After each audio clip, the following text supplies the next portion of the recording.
Seja muito bem-vindo ao nosso episódio temático aqui do CrescerCast, Dia dos Professores, onde está trazendo o Tiagão, paraninfo do 3º ano, e o Davi como meu co-host aqui. Vocês podem perceber que a gente está num ambiente diferente, a gente não está no Crescer. Hoje a gente está aqui na Unimetrocamp, no estúdio deles de podcast. Queria agradecer o Charles e a Erika que estão cedendo esse espaço para a gente, estão ajudando a gente a gravar, para trazer uma melhor qualidade de vídeo aí para vocês. Aí eu acredito que o Tiagão não precisa de nenhuma introdução, ele já é muito conhecido ali no ensino médio, né? Da aula do 1º ao 3º, mas se quiser falar alguma coisa, fica à vontade. Não, então, estou no Crescer desde 2016, dando aula com o pessoal do ensino médio, e aí eu quero agradecer o convite que vocês fizeram para participar desse episódio temático. Vamos lá. O que vocês querem saber? Estou disposto. Manda as brabas. Eu trouxe aqui o Davi também, meu colega de sala, 3º ano. Isso aí, galera. Veio aqui ajudar. Poder ajudar hoje no CrescerCast, né? Faz tempo que eu tô querendo participar, ainda mais com esse convidado aqui queridíssimo. Não podia ser melhor, né, o convite, então tô aqui, né, para ter uma boa conversa e trazer conteúdo para vocês. Perfeito. Então, Tiagão, acabou de passar o vestibular aí da Unicamp, né? Uhum. Você prestou Unicamp, certo? Prestei Unicamp. Prestou Biologia. Biologia, Ciências Biológicas, isso. E aí você fez o bacharelado, licenciatura? Bacharelado e licenciatura. Fez os dois, é junto? Dois. No diurno tem opção. É só no noturno que é só licenciatura. No diurno você pode fazer bacharelado e licenciatura. E aí você fez já pensando em ser professor? Como que você decidiu a sua profissão, né? Na verdade, eu nunca pensei em ser professor. É o que sobrou. Não é assim que funciona também. Na verdade, o que aconteceu foi o seguinte. Eu decidi que eu queria cursar biologia quando eu estava no 7º ano, na minha antiga 6ª série. Eu estudava numa escola que tinha muitas saídas pedagógicas. E uma dessas saídas foi uma viagem de biologia marinha. Eu tinha 12 anos e eu me encantei lá pelo passeio, né? Porque a gente aprendeu lá na viagem. Aí eu falei, bom, é o que eu quero fazer. Aquela história de criança de 12 anos falando que quer ser astronauta, que quer ser maquinista, que quer ser, Você queria ser biólogo. Aí eu queria fazer biologia. Segui com essa ideia no ensino médio e minha mãe pegando no meu pé. Você vai fazer biologia para quê? Para virar professor? Falei, não, mãe, quero trabalhar com pesquisa. E foi assim. Eu entrei na Unicamp, nada de querer ser professor, nada de focar nessa carreira, né? Tanto que eu comecei fazendo pesquisa, trabalhei com criopreservação de embriões, basicamente congelamento de embriões que são usados para fazer experimento científico, porque era muito mais fácil transportar o embrião do que transportar o camundongo, né? Então a gente trabalhava desenvolvendo técnicas para isso. Só que nesse meio, enquanto eu já estava trabalhando com pesquisa, a escola onde eu tinha estudado desde o ensino fundamental e o ensino médio precisava de plantonista de biologia.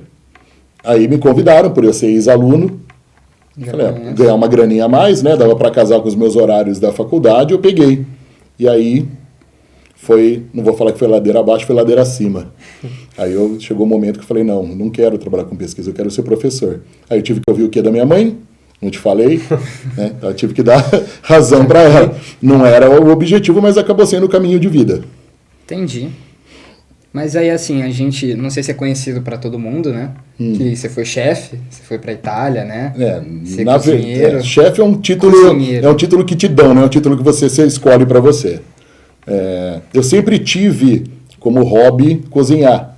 Minha avó era aquelas nona italiana que ficava durante a semana inteira, final de semana então, ela fazia um banquete, parecia que ia cozinhar para 100 pessoas. E eu passava muito tempo da minha infância com ela, porque meus pais trabalhavam durante o dia. Então eu ia para a escola e ficava o resto do tempo com a minha avó. Então eu via ela cozinhando, eu via que era o amor que ela tinha pela cozinha e gostei. Então sempre quando tinha algum evento de família, né, churrasco e tal, sobrava quem para ficar na churrasqueira? Eu. Quando eu estava já bastante tempo dando aula, há uns 12 anos, falei, vamos ver se eu levo mais a sério coisa de gastronomia, e fui fazer um curso técnico de gastronomia, numa escola que tem aqui em Campinas. Comecei a fazer, aí aprendi técnica, porque eu sabia muito cozinhar de olho, né? Cozinhar de casa, né? Cozinhar aquela cozinha de casa. Faz. Aí eu fui aprender técnica, só falei, que legal, né? Quem sabe isso pode ser um outro caminho. Porque acho que todo mundo tem que ter uma válvula de escape. Sim. Um hobby. Só que ninguém tinha me dito que trabalhar em cozinha profissional acho que é tão ou mais estressante do que ser professor. É uma pressão o tempo inteiro. Né? E aí o que aconteceu? eu fiquei um período aí que eu achei que eu tinha que tirar um ano sabático para dar uma esfriada na cabeça. E eu peguei um ano sabático e fui para a Itália. Eu já tinha ido para a Itália antes, eu tinha alguns amigos que eram donos de restaurante. E eu fui para lá com o intuito de estudar gastronomia. Falei, não, agora eu quero focar em gastronomia italiana. Comecei a procurar alguns cursos, conversei com esses caras que eram chefes, né, que eram donos de restaurante. Aí eles falaram assim, pô, em vez de você fazer um curso de gastronomia, vem trabalhar aqui. Falei, não, mas eu, brasileiro, né, indo trabalhar numa cantina italiana em Florença, que é uma das cidades turísticas mais conhecidas da Itália, mas vamos, né, vou enfrentar. E aí eu comecei a, tipo, como se fosse fazer um estágio. E aí pegou gosto, porque teve um dia que eles me perguntaram aqui em qual estação, que vocês sabem que na cozinha profissional tem estações, né? Sim. Você tem o cara que prepara entradas, tem o cara que prepara, na Itália, o primo piatto, que sempre é uma massa ou um risoto, e depois o segundo piatto que é carne, peixe, frango, o que quer que seja proteína. Falei, eu não vou arriscar assumir estação de massa na Itália. O que eu consigo fazer? Carne. Tinha uma churrasqueira dentro da cozinha, falei, deixa comigo. Veio brasileiro, né? E aí aconteceu o seguinte, aí foi uma situação engraçada. Tinha uma galera que foi para lá e eles pediram o prato mais difícil que tinha na grelha, que chama grelhata mista, um grelhado misto. No mesmo prato sai linguiça, frango, carne bovina, carne suína e camarão. Nossa. Só que, se você gosta de fazer churrasco também, você sabe, cada carne tem um ponto diferente. Um tempo diferente. Só que não é que nem em casa, você fala, saiu a linguiça, pega aí, saiu, né, tal. Tem que sair tudo junto. Né? Então você tinha que fazer tudo no tempo, assim, colocar cada uma no horário e sair tudo no mesmo momento. E a hora que saiu, chegou na mesa lá, o cara da galera que tava comendo virou, quem que fez essa grilhata aqui? Eu falei, nossa, caiu a casa, errei ponto, tá? Você fala, foi o brasiliano que fez. Para sair churrasco desse jeito, tinha que ser o brasileiro. Elogiando o prato. Eu ganhei moral e fiquei lá um tempo. Fiquei no total de quase 10 meses na Itália. Aí voltei pro Brasil. Aí, é que assim, eu não entendo o que é uma cantina italiana. Porque para mim, cantina é o que a gente tem lá no Crescer, que é um salgados e tal. Então, assim, o que é uma cantina? Cantina italiana é aquele restaurante que é bem tradicional. Que faz basicamente a cozinha italiana que a gente está acostumado a comer em casa. Então é macarrão, comida carne. Não chega a ser comida, fica um pouco mais sofisticado. As receitas não são iguais, eles usam ingredientes que a gente não tem aqui. Mas é basicamente o que a gente... Se alguém pergunta para você, o que é cozinha italiana? Você vai falar o quê? Macarrão. Lasanha. Massa, bastante massa. Isso não é prato sofisticado, aqueles pratos de Masterchef. Assim, é um prato que o italiano come no dia a dia. Isso é uma cantina, que lá eles chamam de osteria também. Osteria. É sempre subterrâneo, tem umas coisas, assim, porão de prédio. Nossa. Então, os porões de prédios do século XV, século XVI. Muito legal. Então, mas voltando pro... Você tá me cortando, cara? Não, você colocou isso, né? Não, todo mundo sabe que aqui Tiagão é grande. Fala, Davi. Então, mas voltando para a parte como professor, né? Você falou que ser professor não era uma vontade sua, tipo, quando você... De início, quando eu entrei na faculdade. Isso. Não era uma vontade de início. Mas aí você foi pegando gosto pela coisa e foi, tipo, aprendendo, né? Aprendendo com... A dar aula, isso. Sim. E aí, tipo assim, como foi a sua experiência inicial, assim? Tipo, quais foram Minha primeira entrada em sala de aula? Os prós e os contras, Isso, assim. é uma boa. Primeira entrada. Tem uma coisa, eu não gostava, quando eu era aluno, de apresentar trabalho. Entendeu? É interessante, porque eu não gostava de falar em público. E uma coisa que me ajudou muito é que quando eu era adolescente, na idade de vocês, 16 anos, eu frequentava a igreja e eu participava do coral da igreja e do grupo de teatro da igreja. Nossa. Aí você aprende a falar, não falar para ninguém, você fala para todo mundo. É uma técnica interessante que é. E aí, com isso, eu perdi a vergonha de falar em público. Legal. Então, assim, hoje em dia, lógico, depois de quase 25 anos dando aula, não tem mais isso, né? Mas no começo eu usava a técnica de teatro para dar aula. Então eu não olhava, eu não ficava fixando o olhar em uma pessoa durante muito tempo. Era sempre... sabe quando você embaça a imagem e vê o fundo? Desfoca. Era isso que eu fazia no começo da carreira. E assim, era engraçado que toda vez que eu ia começar um ano letivo, hoje ainda dá um friozinho na barriga, mas toda vez que eu ia começar um ano letivo era aquilo assim, na noite anterior eu não dormia, suava, entrava para dar aula. E a hora que você chega lá, você veste né, a fantasia de professor e vai tudo em Aí ordem. encontra um pessoal assim. Ainda mais... Aí encontra os caras que nem o Giovanni e o Davi, né? Aí fica à vontade já, né? Vê que é gente como a gente. Gente como a gente é bom. Mas isso é sacanagem, hein? Mas da hora. E já puxando também com essa parte dessa relação com os alunos, você como professor, ainda mais como professor do ensino médio, um dos objetivos principais tipo, da escola com o aluno, no ensino do aluno, é preparar o aluno para os vestibulares, né? Para a faculdade e tudo. Só que eu, tipo assim, na minha vida eu vejo assim que os professores, tipo, na nossa vida como estudante, não é só, tipo, nessa questão, assim, ele vai te preparar para o vestibular. Eu acho que é, tipo assim, é mais uma pessoa que vai te preparar para a vida, sabe? Tipo, formar você como homem, como a Fermina uma vez disse, acho que foi na primeira semana de aula ela disse isso. Sim. E aí, tipo assim, eu queria perguntar para você, tipo, você como professor, quais são os principais objetivos que você quer...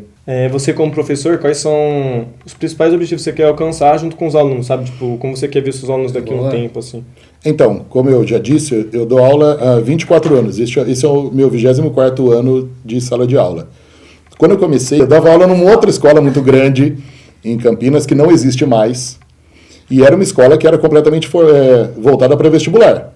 Então você entrava lá, não sei se vocês já estudaram, vocês estudaram a vida inteira no Crescer, mas essas escolas que são só focadas para vestibular, elas têm um material apostilado. E as aulas são numeradas.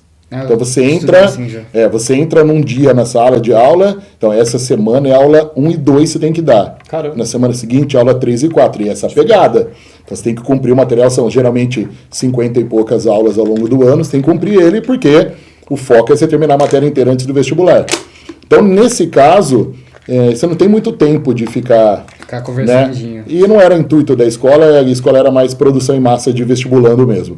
Ficar robozinho. O Crescer é uma escola que ele tem uma visão diferente.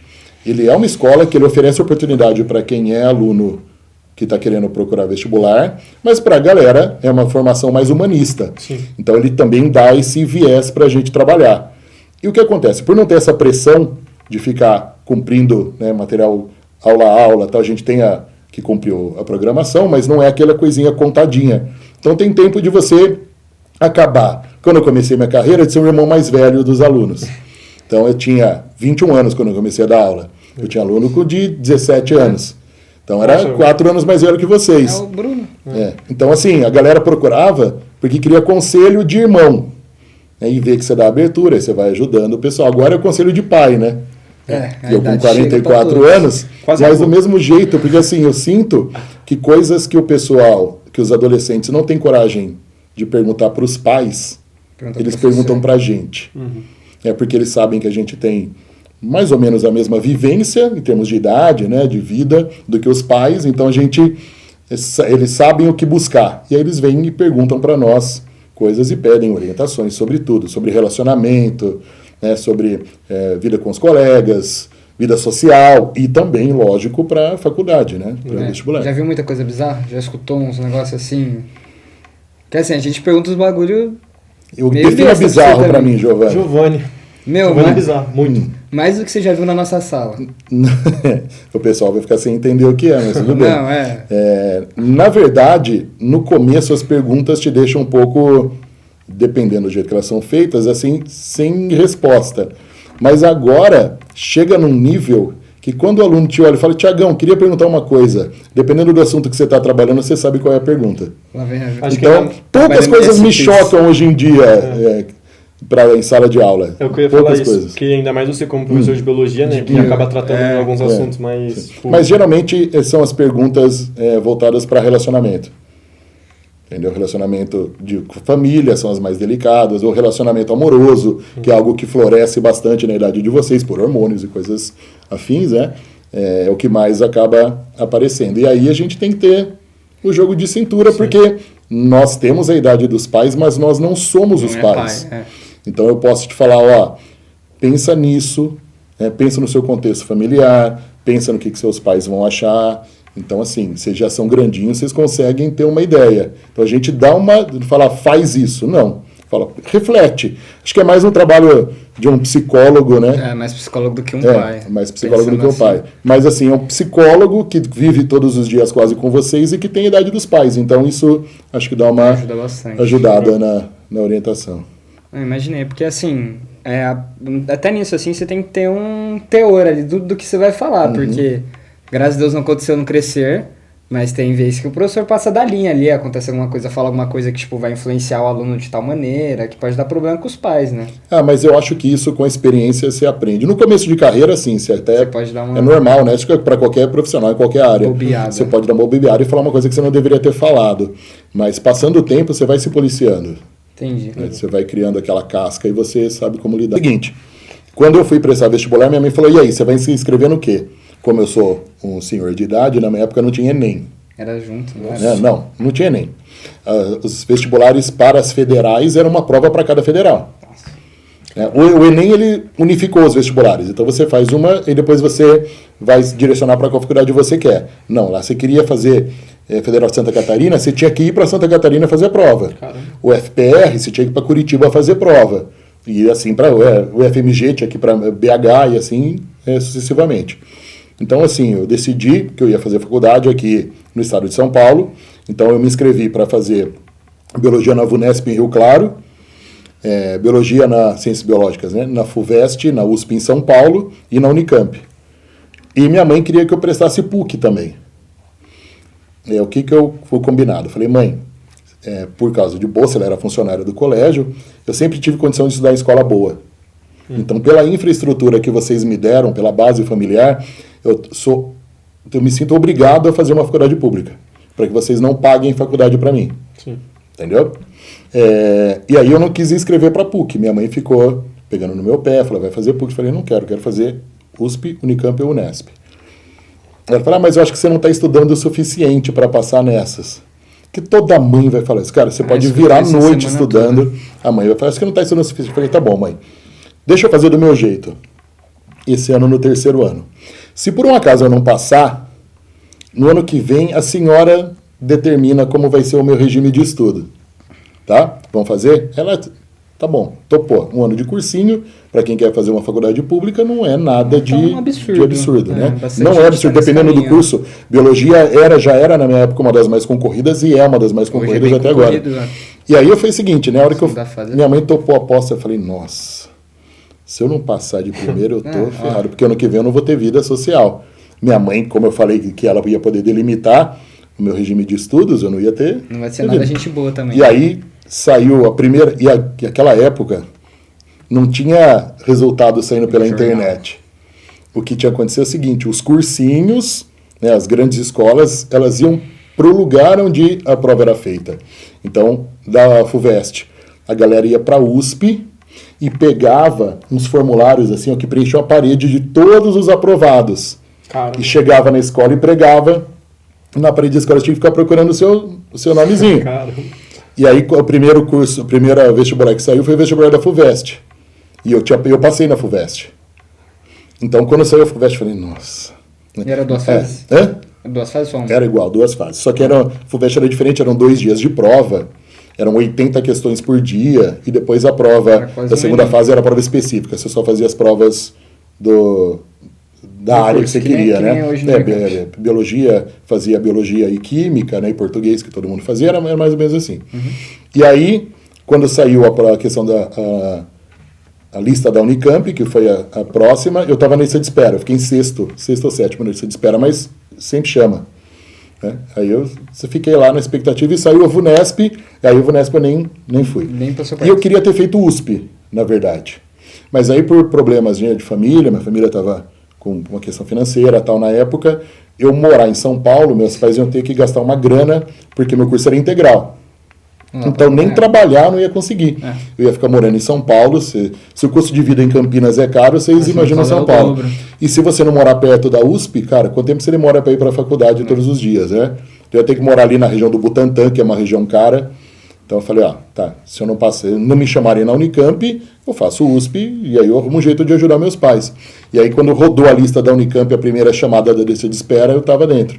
Aí eu fui para São Paulo, você não fazia nada pela internet, você tinha que ir para a faculdade fazer a matrícula. Nossa. Eu tinha feito a matrícula já na USP, eu fui para São Paulo, cancelei a matrícula na USP e fiz na Unicamp. Teve que fazer todo um trâmite fiz por conta disso. Sim. E se arrepende de ter feito Unicamp? Gostaria de ter feito outra Não, coisa? cara, porque eu acho que assim, as decisões que você toma em determinado ponto na sua vida, elas acabam direcionando você para as estradas que você segue. Não que as estradas não tenham desvios e que você pode tomar esses desvios, mas eu acho que se eu não tivesse feito Unicamp, a minha vida teria sido bem diferente do que ela é. Então, por exemplo, uma coisa triste, eu não teria conhecido vocês dois, ó. Ah, que bonito. Certo? Provavelmente eu não Seria teria... tão bom. Nossa, quanta recuperação não teria feito. Então, eu acho que eu não teria seguido exatamente o mesmo caminho. Poderia até ter virado professor também, por outras vias, mas acho que minha vida não seria em Campinas, seria em São Paulo, né? Não teria conhecido o dealer. O Diller, que é outro professor de Nossa. biologia. O Diller, que é outro professor de biologia do Crescer, Verdade. que é da mesma época que eu na faculdade. Então, eu acho que essas decisões meio que forjaram o caminho que eu segui, que me trouxe até aqui. Legal. Né? Então, acho que valeu a pena, não me arrependo não, cara. Não teria feito nada diferente na sua carreira profissional? Teria, sei lá, você, por exemplo, você foi cozinheiro, né? Você foi chefe. Cozinheiro, chefe não. Chefe é um título que te dão, não é você que se dá. Mas seria Não, mas eu não cozinheiro. sou chefe não, gente. Eu sou, tá? Deixar claro para quem não me Alguém vai conhece, vir atacar eu sou aí, cozinheiro, tá? Eu sou cozinheiro. Eu faço comida de final de No semana. meu coração você é chefe. Tá? Então, se você for chefe do seu coração, já basta. Ah, é. E o meu? E o meu? Ah, tá bom, vai. Mas acho que a gente não comentou, né? Mas você teve. Você voltou da Itália. Então, você me perguntou antes, se eu tivesse feito alguma outra coisa. Eu acho que esse é um exercício que todo mundo faz, né? Ainda mais quando você vai ficando mais velho, você faz mais esse exercício. E se eu tivesse, pelas minhas decisões de vida, eu acho que eu teria virado professor do mesmo jeito. Não tinha escapatória. Se eu tivesse feito... Porque, pensa, eu comecei a fazer uma coisa que não tinha nada a ver com ser professor. Eu ficava enfurnado 12 horas por dia num laboratório, olhando embrião de camundongo no microscópio. Nossa, E realmente. desembarquei na vida de professor. Vou trabalhar com outra formação. Eu acho que até se eu estivesse trabalhando, tivesse escolhido já de cara a gastronomia, eu acabaria virando professor de gastronomia, entendeu? Então, acho que dar aula é uma coisa que você... Ovo frito. Dar aula é uma coisa que, assim, você se apaixona. Por todo o sofrimento que a gente tem, assim, né? Vale a pena, porque é uma profissão apaixonante, cara. Ainda mais quando é um baita professor igual o Thiago. Meio ponto. Você tá precisando de nota? Agora não tem mais Mas é uma profissão apaixonante. Se você legal, consegue cara. se encaixar na carreira, dificilmente você consegue sair eu acho que um depois. professor sem a paixão ali não dá. E aí Não você vê consegue. até professor que se aposenta, né, o cara se aposenta e o cara ainda continua dando ali umas aulinhas, porque Senão faz não, falta. Não aguenta, E sabe o que faz falta? É a interação social, cara. Legal. O fato da gente estar com vocês ali o tempo inteiro, acho que isso não deixa a gente envelhecer tão rápido. Nossa, isso é uma declaração. Porque... porque a gente envelhece, né? Eu comecei a dar aula, eu tinha 21. metade da idade que eu tenho agora e metade do peso também. Então, Foi mal. eu comecei a dar aula, eu tinha 21 anos, e assim, meus alunos sempre têm 17 anos, 16, 17 anos. Caramba. Eu tenho 22, eles têm 16, 17. Eu tenho 44, eles têm 16, 17. Então É isso, verdade. eu acho que o corpo envelhece, mas vocês não deixam que a nossa alma envelheça. Legal. Você percebe que um professor, às vezes quando o cara, né, por outros motivos, ou porque está cansado realmente da carreira longa, ele para de dar aula. Eu já tive alguns colegas assim, a pessoa envelhece muito rápido. E envelhece na cabeça. Começa a ficar doente, entendeu? Entra em depressão, porque vocês... não, menos Davi. Mas vocês fazem falta pra gente no dia a dia. Estar com vocês é a nossa fonte da juventude, é meio que revigorante, porque não deixa a gente envelhecer tão rápido. Legal. Que lindo, cara. Nossa, eu me senti tocado agora, me senti especial, velho. Mas isso, E aí, isso é... tá, desculpa, é que você depois ia falar da carreira mas de isso me trouxe um outro cozinheiro. ponto. Cozinheiro, tá bom, cozinheiro. Mas isso me trouxe um outro ponto que você viu a juventude de décadas. Pô, décadas, obrigado, hein? Você dá aula há 2 décadas, Sim, é verdade. 2 décadas e meia. Desde 2001, sim. Você viu, assim, tem gente que gosta de... Principalmente velho, né? Gosta de meter o pau, falar, os jovens mudaram, os jovens não são como mais antigamente e tal. Você percebe essa mudança? Porque, assim, eu tenho certeza que o Davi com 17 anos ou com 17 anos, comparado com você quando você tinha 17, é outra coisa. Mais forte, mais bonito, mais inteligente. Quer mais alguma Você tá coisa? falando de mim? Não, tô Ah, dizendo. tá. Não, assim, muda. As gerações mudam. Na verdade, assim, 60% eu acho que permanece a mesma coisa. de vocês, tá? Mas muda porque, ao contrário do que a gente passou na nossa adolescência, vocês têm acesso muito rápido à informação. Entendeu? Vou dar um exemplo básico. Para fazer pesquisa hoje em dia, vocês usam o quê? Isso aqui, ó. Vocês usam isso, é que vocês não sabem usar do jeito certo. Vocês precisavam de um tutorial de como acessar a informação direito, mas vocês não conseguem procurar aonde presta a informação. Mas, de qualquer maneira, aí vocês têm a biblioteca do mundo. O que vocês quiserem de informação, vocês têm sabendo procurar do jeito certo. Sabe como que eu fazia trabalho? Talvez algo que vocês nem saibam o que é. Enciclopédia. Nunca vi. A enciclopédia tinha Barça, Conhecer, né, Larousse. Eram assim, 20 volumes em ordem alfabética de todos os assuntos do mundo que você queria. Então você olhava lá, quero trabalho sobre a Revolução Francesa, para fugir da biologia. Você ia lá no R, na enciclopédia tinha lá a letrinha, você pegava e você tinha lá páginas e páginas, aí você tinha que ler com a folhinha do caderno do lado e resumindo. Não podia levar para casa, porque algumas pessoas tinham, mas era muito caro. Era assim, eu chuto que hoje seria alguma coisa que você comprar de 2, 3 mil reais uma enciclopédia. Então, obviamente, não era um gasto que toda a família poderia ter. Mas se ia na biblioteca, ou da escola, ou bibliotecas municipais, você tinha isso. E você tinha que estudar lá. Então, você levava o caderninho, resumia tudo aquilo e levava para casa para fazer o trabalho depois. Hoje, vocês têm um mundo muito rápido. Mas, infelizmente, eu sinto que vocês não sabem aproveitar direito. Vocês ficam focados 90% em lixo da internet. Entendeu? TikTok. Cara, sabe qual é o problema? Você pega um vídeo de TikTok. Quanto tempo dura um vídeo de TikTok? No máximo 3 minutos, eu acho. Agora acho que tem os mais longos para durar 3 minutos. Mas eu pulo. Segundos. Então, isso é o problema. Sabe por quê? Vocês não têm mais paciência para receber informação durante um longo período de tempo. Isso é verdade. Então, o que eu acho absurdo, que eu descobri, não faz tão pouco tempo, já faz um tempinho, a galera que assiste filme ou série na Netflix, acelerando, pondo velocidade 2. Ô, louco. Perde. Entendeu? Eu não consigo, cara. Eu gosto de filme, levantando, eu sou velho, mas eu gosto assim, Senhor dos Anéis. Mas também é 3 horas. São 3 episódios lá, né? A Sociedade do Anel, As Duas Torres e O Retorno do Rei. E eu tenho os Blu-rays das versões estendidas. Então é cada um com 4 horas de filme. E vou te dizer uma coisa que é pior. Eu assisto todos eles todos os anos. Por quê? É um programa meu de férias. Eu tenho que sentar nas minhas férias, ou nas férias de julho, ou nas férias de janeiro, e eu tenho um dia em que eu fico 12 horas ininterruptas assistindo O Senhor dos Anéis. Sozinho, minha mulher não gosta. Ainda bem. Então eu tenho o meu dia de Senhor dos Anéis. É um convite? Não, porque você vai assistir 3 minutos. É verdade. Não, a gente foi assistir o filme do Baís lá, qual era o nome? Não lembro, é um filme bom, mano. Muito bom filme. Muito bom filme, né? Mas eu perdi no meio. Você terminou, eu não assisti. E sabe o que acontece? Minha mulher, ela é 7 anos mais nova que eu, né? Então ela também não é da outra geração. Assiste filme assim, ó. Mexendo no celular. Entendeu? Você não presta atenção em nada. Não presta atenção em nada. E minha mulher, ela faz isso não porque ela fica vendo coisa na internet, ela está trabalhando. Só que ela quer ver filme, ela trabalha, né? Ela é advogada, ela faz muita petição, coisa pelo celular. Então ela está assistindo e ela está trabalhando. Ela falou, você viu que legal essa cena? Ela, oi? Quê? Não, e ela está vendo, do meu lado do sofá, vendo o mesmo filme que eu, e vocês fazem a mesma coisa. Então vocês não conseguem pegar. Tem alguns estudos, né, que carecem fontes agora para passar para vocês, que demonstram que vocês não conseguem focar mais que, arredondando, 5 minutos em uma mesma informação. Caramba. Agora, você imagina para nós termos que ficar 50 minutos falando de um assunto que vocês não querem ouvir. Tá certo? Eu vou falar lá, leis de Mendel lá na frente. Não lembro nenhuma. Nossa, mano. E eu tenho que ficar 50 minutos e fazendo vocês prestarem atenção em 50 minutos. Isso quando é uma sala, né? Exatamente. Então é muito difícil para nós esse tipo de situação. De vocês terem essa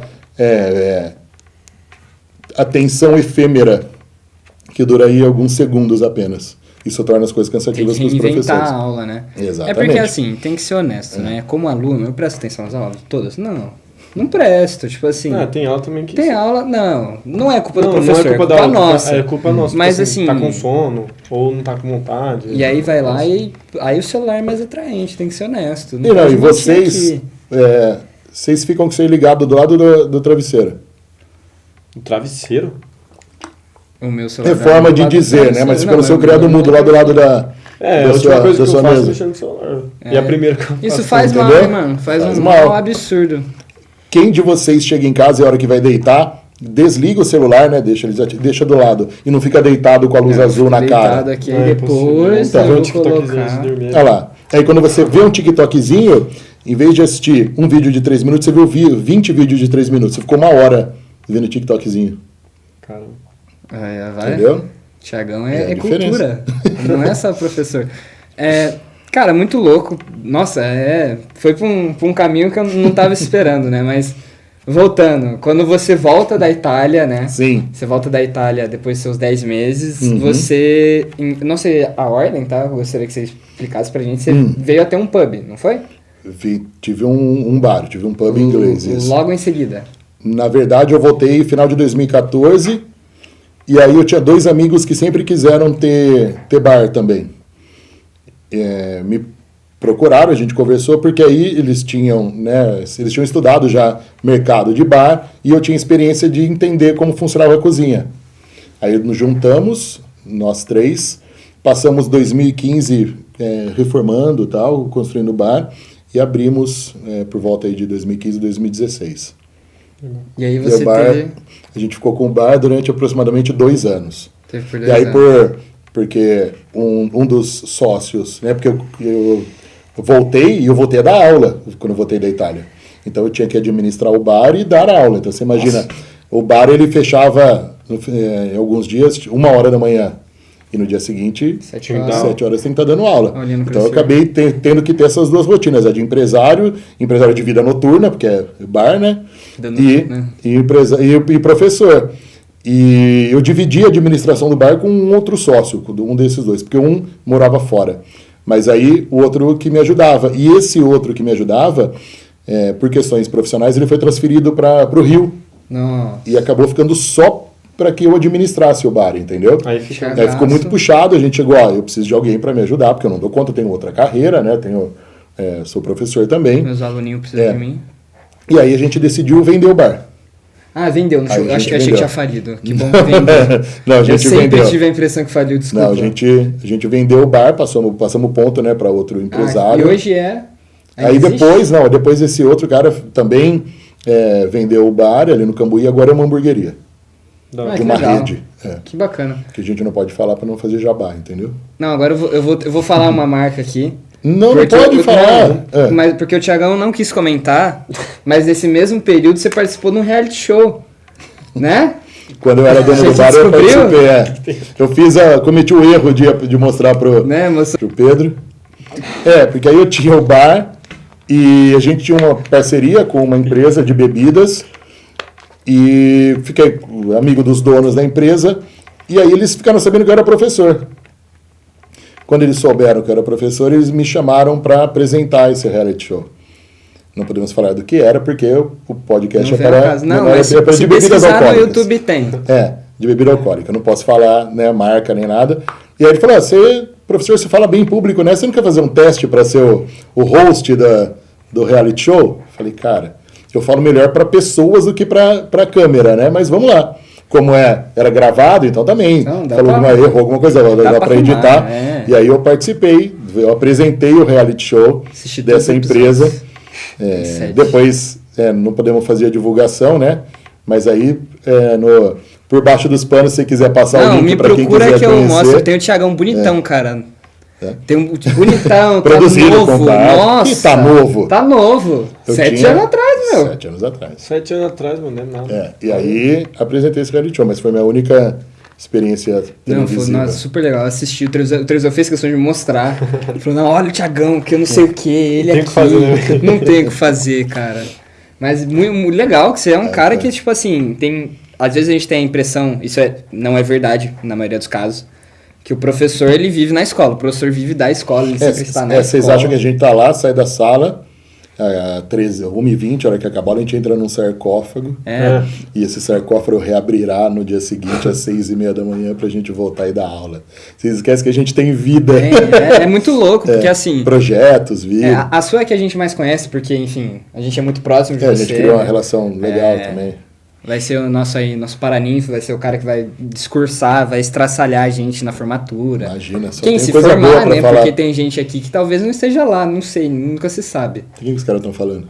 Mano, não é eu, porque eu tô, tipo assim, só preciso de nota em biologia, meio pontinho que eu vou ganhar agora. Não, mas é assim, como eu repetindo, a gente não sobrevive se ficar só com a vida Não de professor. consegue, E não é sobrevivência financeira, não, tá? É sobrevivência psicológica, mental. Porque assim, tipo, a gente fica, nossa, o professor tá aqui. Às vezes, tem gente que é meio lelé da cabeça, pra não falar outra coisa, que acha que o professor é seu servo, né? Eu tô te pagando, você tem que me dar aula. Não, Nossa, pô, mas aí já sacanagem. Acho que o cara é um robô, né? Assim, a todos os professores que eu maltratei, ou que eu falei mal, perdão. Você tá fazendo uma confissão agora aí? Tratei o professor mal, tratei. Nossa, meu primeiro ano eu era uma peste, não sei como que me aguentaram.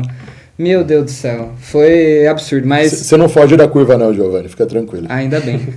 Não sei se isso é bom, né? Vai que a curva é tudo ruim. Mas, pô, professor tem outras coisas, tem outras vidas, tem coisa pra fazer, tem gente em casa e tal. Então é louco. Sim. Você pegar, tipo, às vezes, pô, já encontrei você no Dom Pedro. Meio O professor da tarde, vai em shopping também, cara. Olha, meio da tarde tá coisa o impressionante. Thiagão, eu falei, nossa, e ele igual ele só ficou na ele que eu nunca escola. encontrei fora da escola. Não, você Uma sabe o que é vez. engraçado? Só pra gente não alongar muito tempo, mas como eu falei, eu comecei a dar aula e tinha 21 anos. Era solteiro, então eu ia pra balada, ia pra bar, eu ia pra casa noturna, pra danceteria. E aí a gente chegava lá e às vezes encontrava aluno. Oxe. Nossa, professor, você na balada? Eu falo, Poxa, Eu tenho fiz, vida, cara, cara. tenho vida. Tenho vida, cara. então só que aí chegava aluno já mudava a sua rotina completamente, né? Não Coisas que você pode, tava né? pensando em fazer na balada, você já não faria mais. Thiagão. Então, Thiagão, mas Thiagão agora- na balada com 21 anos. Nossa, bonitão daquele jeito aí, né? Olhinho azul. já fui, Eu acho que você já não fui viu a bom foto de... dele, Ô, louco, tá bonitão. Perde pra mim, por muito, mas tá bonito. Também. Pronto. Mas, cara, é muito bacana entender, assim, né? Uhum. Que o professor é mais do que você tá na sala. E o aluno também é mais do que tá na sala, né? Às vezes você vai encontrar um cara, o cara é totalmente diferente fora da escola. Não tenho dúvida disso. Assim... É louco ver, porque assim, a gente tá no final da carreira. Espero eu, né? Que ano que vem eu não esteja Da no carreira o crescer. quê? Da carreira... Não, de ensino médio. De ensino médio, Até o final da carreira. Não, viajei, foi mal. Da final da sua vida de ensino médio. No final da minha vida de ensino médio é louco você ver o pessoal do primeiro ano e falar, cara, eu fazia pior, nossa. Eu fico vendo como o Thiagão... Tem uns alunos que eu vejo, eu não sei como você aguenta, No irmão. primeiro ano, mano, quando a gente entrou no médio, aí fez a primeira prova de biologia, aí quando saiu as notas, 1, 2, 3, aí eu fico vendo, tipo assim, meu povo, todo o primeiro ano chegando, porque a matéria de biologia, quando você chega no primeiro ano, é uma matéria que, tipo assim, é uma pesado. das matérias mais difíceis, né, tipo, é mais Ainda é o difícil de Thiagão acostumar. do Você vê que não era culpa sua, né? Acontece com todo mundo. Então, aí eu me sinto até um ali, eu falo, nossa, pelo menos Fico não era feliz. Nossa, eu fico é chato falar isso, né? Fico feliz que os caras têm indo mal, mas fico feliz. Fico pra caramba. Mas legal, você enxerga isso todo ano. Todo ano o pessoal indo mal, tá se sentindo Não mal. é todo ano indo mal, é que quando a gente pega o pessoal de primeiro ano, é uma transição de período escolar, né? O cara tá no ensino fundamental, no nono, ele vai pro primeiro, e o erro que todos vocês cometem é de achar que vai levar o ensino médio do jeito que levava o fundamental. E a carga de horário é pior, a carga de trabalho é pior, né? E aí vocês demoram para se adaptar, mas depois chega no final do primeiro ano, todo mundo já entendeu como é que toca a banda. Ou não. Enfim, muito obrigado por estar aqui. Agradecer novamente ao Charles aqui, que tá aguentando a gente falando baboseira aí já faz um tempo. A Érica que se deu espaço aí pra gente no Metrocamp. A você a comparecer aqui. Você eu trouxe, então não vou agradecer. Mas a Fernanda também Eu te tá aqui com a agradeço. gente. Obrigado, tá? viu? Agradeço do fundo do coração. A gente vai estar deixando isso aí com uma memória, porque infelizmente ou felizmente pra gente, ano que vem a gente não vai estar mais no Crescer. Vai ser outras pessoas que, se possível, vão estar sentadas aqui conversando, talvez com você ano que vem, quem sabe. Com outras pessoas. Ser sim. recorrente. Eu espero que a conversa não seja tão boa, porque sempre lembram do que é bom, né? Dos que vêm depois, a gente se vira depois. Mas muito obrigado, tá? Obrigadão Obrigado. novamente para o Foi um Metrocamp que prazer cedeu esse lugar pra conversar com gente. vocês. E acho que é isso. Acabamos. Aí, pro próximo, a gente vai ter provavelmente um episódio em novembro, eu acho que sai. Não lembro o tema, surpresa, depois vocês vão descobrir. Mas aí você pode encontrar a gente tanto no Spotify, tanto no YouTube, e a gente provavelmente vai estar fazendo uma postagem no Instagram pra avisar certinho os banners, as publicações, sobre quem vai ser, quem vai estar aqui, né? Porque talvez não seja uma pessoa tão conhecida como o Thiagão. O Thiagão acho que presença é ilustre. ilustre, grande né? presença aqui pra gente, que foi primeiro professor, né? Primeira pessoa bem conhecida que a gente trouxe. A última vez foi o Ricardo. Infelizmente não tem imagem, porque a gente não tinha esse estúdio pra gente. A gente teve um probleminha, que era um desenvolvedor de sistemas. Nosso primeiro episódio foi sobre a gincana, com a Marcela e com o Cauã. Quem quiser assistir, tá aí tanto no nosso YouTube quanto no nosso Spotify. Acho que é.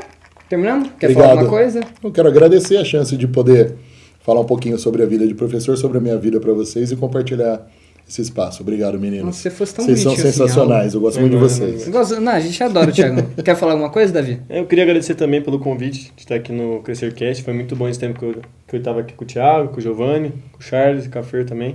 Foi muito bom. Espero estar no próximo também. E eu queria falar uma coisa para todo mundo que está assistindo. Se você assistir até o final, chega no Thiago na escola ali e fala Thiago Cabeçudo, só isso. É para saber se a pessoa assistiu até o Não, final. que vai cortar, né? Não, não vai cortar não. Vai sim. Vai ficar isso. Não, sim. fechou. Já bota até aquela tela cinza aqui já. Valeu, Sharon. Pode Obrigado, Charles. terminar aí.